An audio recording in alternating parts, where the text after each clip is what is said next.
Hey, what is up? Lightboltjoe here. Today we are going to discuss MTV's original show, Viva La Bam. This started in '03, ended in '06.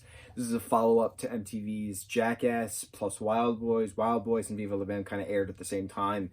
Then this spurred Robin Big, which then spurred Fantasy Factory, which then spurred Ridiculousness, which is now running MTV. MTV should be just renamed the Rob Dyrdek TV company. I can't even think of a funny pun. How stupid of me. Because Dyrdek is running MTV. I am so happy. I love Ridiculousness.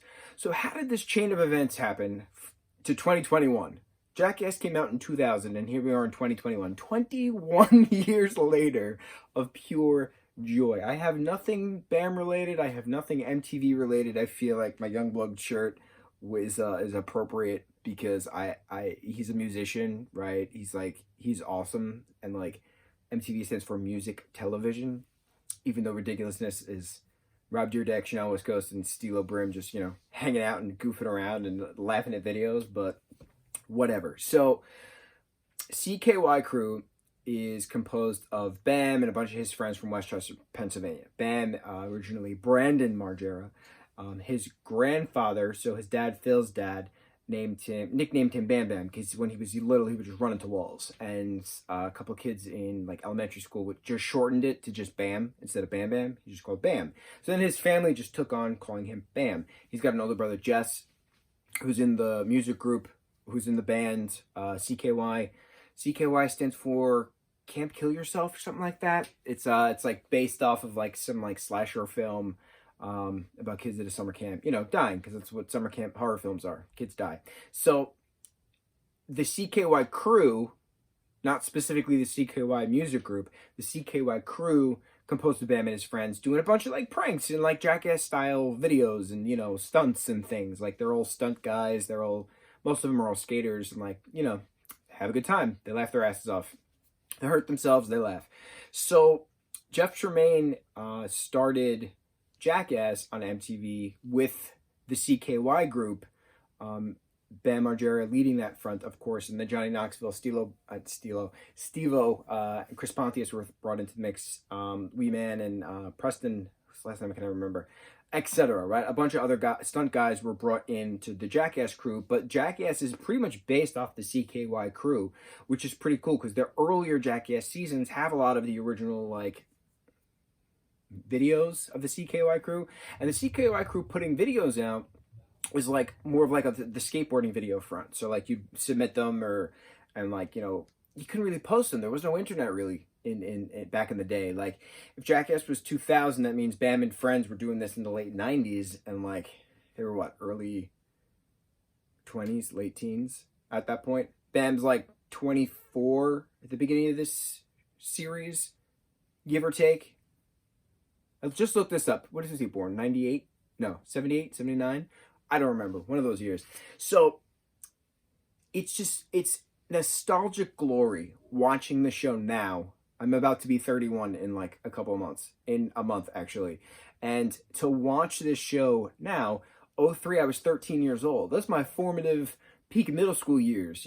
Jumping on the skateboard, being stupid with my friends, things of that nature, right? '06, I was what, junior in high school, something like that. I don't know. But watching it now, I appreciate how much of a super parent April Margera is, and Phil Margera reminds me so much of my own father. It's uncanny and scary, but it's so funny watching these guys beat the crap out of each other, laughing their asses off, being so comfortable with their bodies and just, doing whatever the hell they want, and getting paid a crap ton of money for it. There was, Bam had like some interview where he revealed that each episode of the show was budgeted at $300,000. So I think I did the math. There's 8 episodes of show. So that was 8 episodes a season. There's 5 seasons. So that means there's 40 shows, right? 5, 10, 15, 20, 25, 30, 35, 40, right? So 40 episodes, and then 40 times 300,000. What? Oh, no. 12 million? 1.2 million? 12 million. How many zeros is that? 1, 2, 3, 4, 5, 6. $12 million. $12 million budget for the entire show. There's your math. Okay. Insane. Incredible. So, there's the highlight moments, Rab himself just being a badass. The fun Rab and Dunn moments and Dunn and Bam moments, and the fact that Rake is a chemist just blows my mind.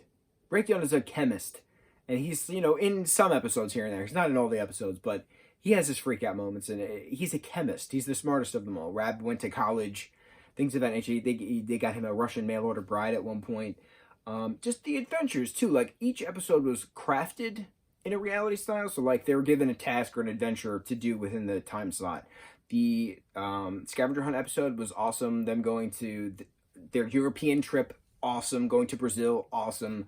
Just the different Westchester things, putting Eddie's Treetop Casino up in a tree to celebrate Arbor Day, hysterical. Them finding a cannonball and accidentally blowing up Eddie's Treetop Casino, awesome. Just a ton of different things. Tony Hawk and a bunch of different other world famous skateboarders were a part of the show in various points, because it's a skating show. It's just a continuous skating show, and it's just so awesome to see that. But watching it now at almost 31 years old, and watching these kids in their 20s being idiots, the Billy Idol episode, that was pretty cool. These were heavy alcoholics. They drank a lot. I did not realize this when I was a teenager watching this. I just thought, oh, they're having a drink, they're having a good time. No, this was heavy alcoholism. And then reading up on them, because I know Bam's got a beautiful 3-year-old son right now, Phoenix.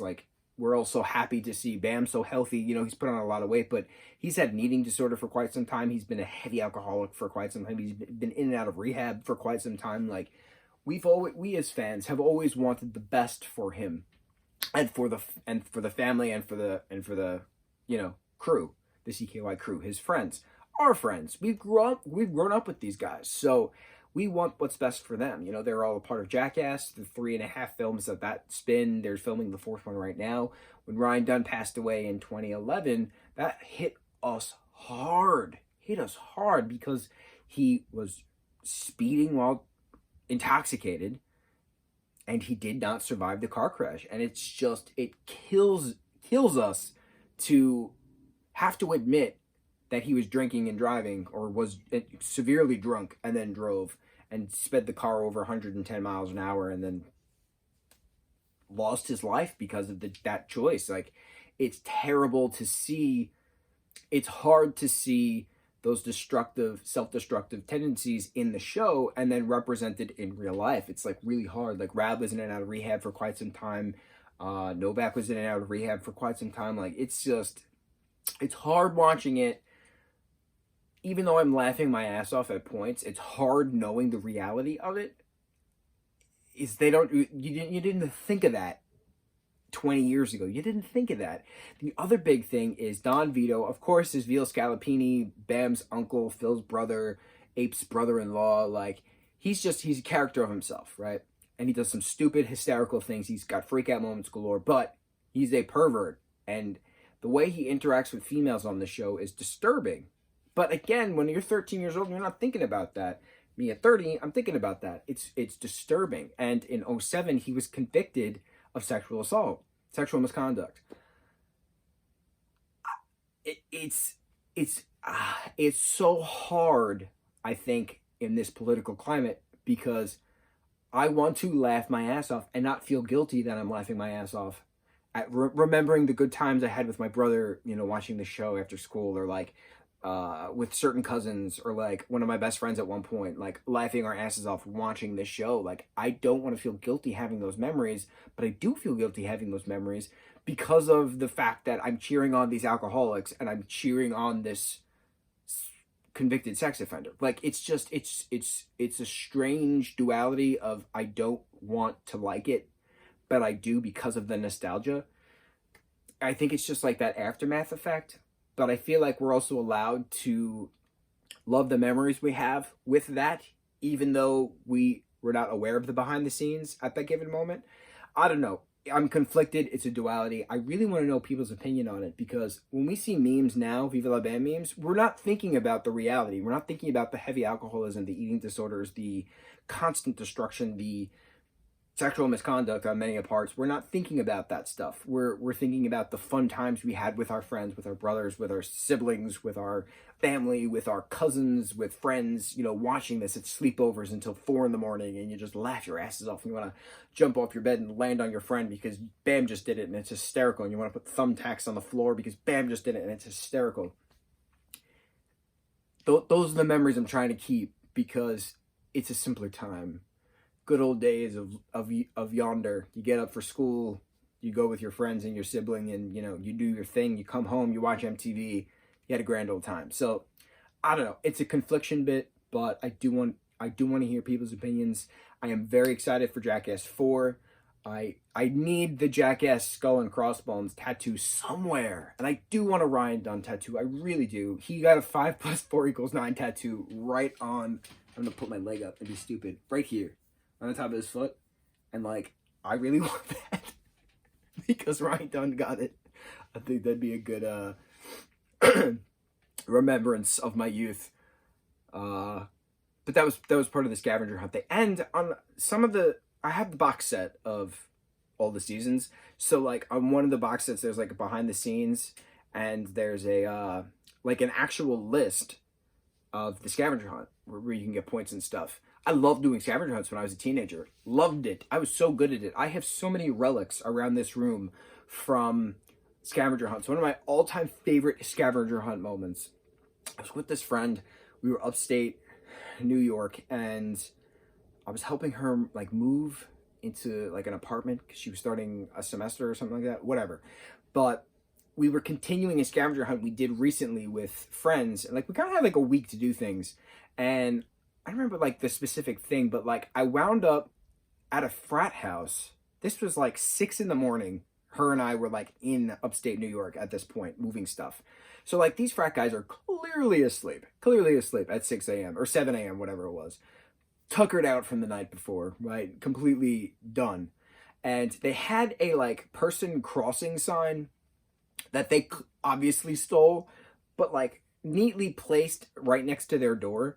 So I like went right up to the door, and like no one was around, like didn't hear anything. The sun's up, like there's cars around. I took the sign and I bolted my ass back to that girl's car, and I took it home, and I still have it, and it's been used at my buddy's like wrestling matches. Like he uses it to like smash people over the heads sometimes, so like it's banged up a bit. But it's one of my most famous prized